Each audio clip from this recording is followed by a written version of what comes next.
भी साबित होता है उस इलम का कोई फायदा नहीं जिस इलम के उपर अमल कोई नहीं।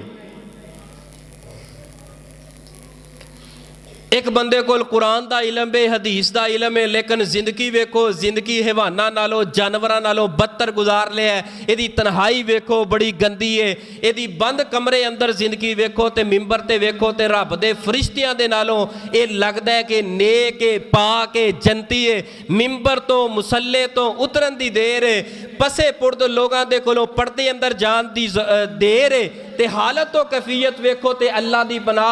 ऐसा इलम वबाले जान बन जाएगा, ऐसी रिसर्च वबाले जान बन जाएगी जिसके ऊपर अमल ना होए। तुसी भी तुहानू हुण जो कुछ जुम्मे अंदर सीख रहे हो ये की है? इलम है। लिहाजा फर्ज है तुहाडे ते साडे ते असीं इहदे उत्ते की करिए, इहदे ते की करिए? अमल करिए।